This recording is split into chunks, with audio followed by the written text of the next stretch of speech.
This is Optimal Relationships Daily, episode 229. 9 Mindful Ways to Remain Calm When Others Are Angry, Part 1, by Chernoff of Marc, and&nbsp.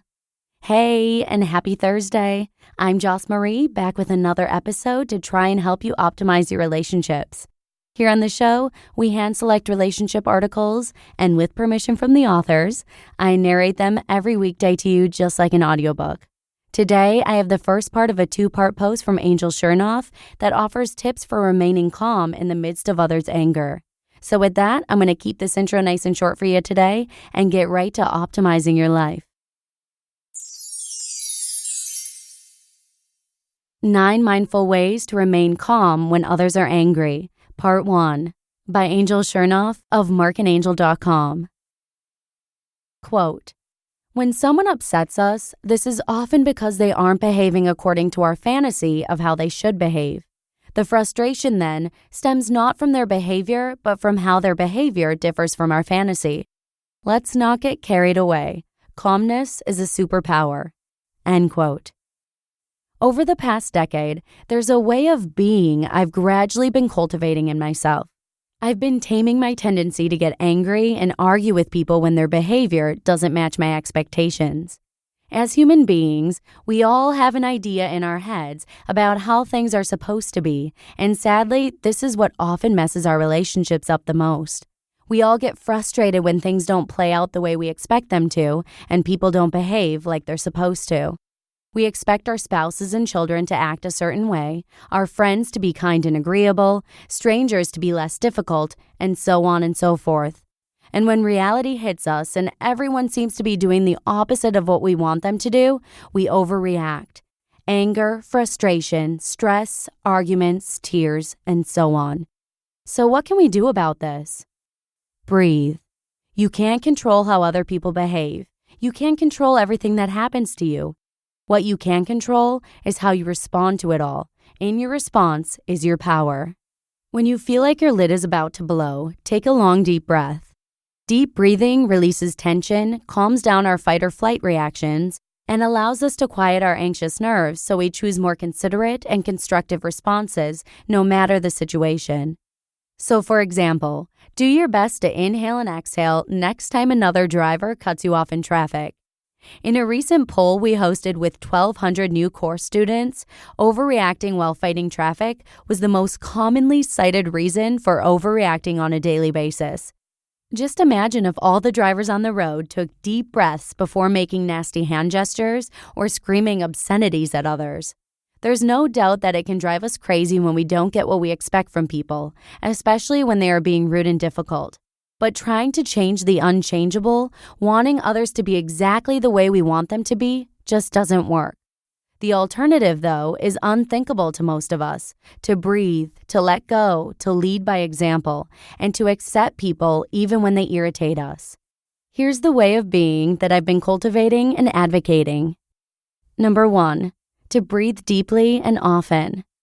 Number 2, to remind myself that I can't control other people. Number 3, to remind myself that other people can handle their lives however they choose. Number 4, to not take their behavior personally. Number 5, to see the good in them. Number 6, to let go of the ideals and expectations I have about others that causes unnecessary frustration, arguments, and bouts of anger. And number 7, to remember that when others are being difficult, they are often going through a difficult time I know nothing about, and to give them empathy, love, and space. Being this way takes practice, but it's worth it. It makes me less frustrated, it helps me to be more mindful, it improves my relationships, it lowers my stress, and it allows me to make the world a slightly more peaceful place to be. I hope you will join me. Smart ways to remain calm.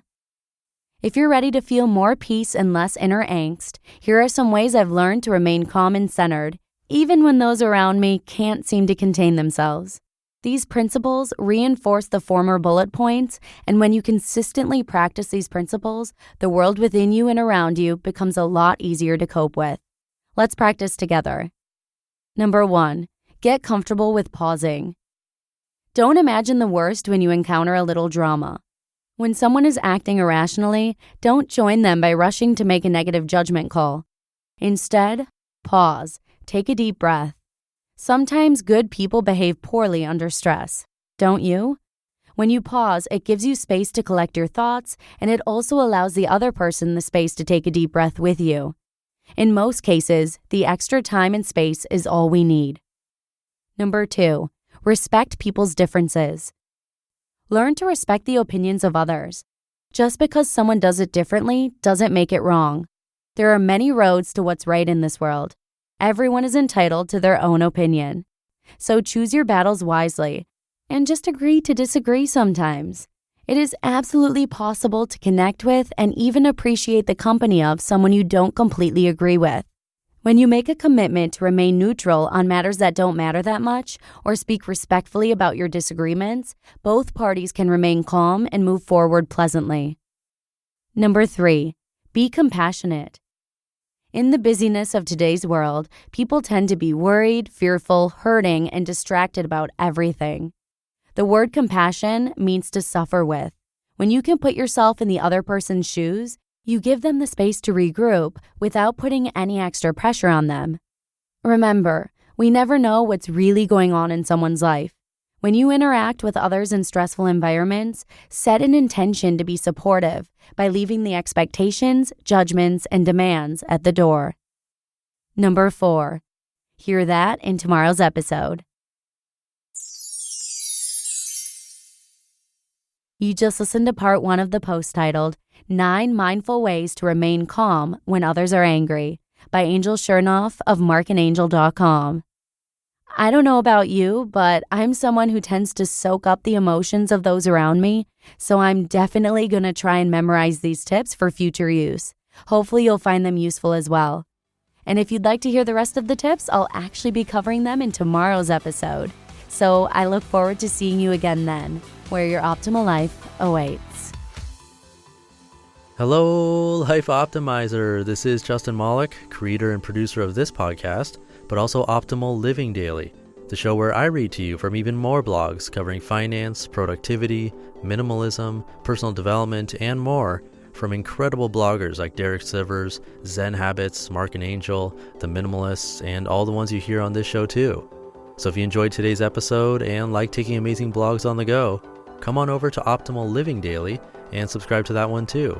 And together, we'll start optimizing your life. You've been listening to Optimal Living Daily. Be sure to hit the subscribe button to stay up to date on each new episode and head to oldpodcast.com. That's OLDpodcast.com for a free gift as well as more actionable tips and resources to help you maximize your potential. Thanks for joining us, and remember, your optimal life awaits.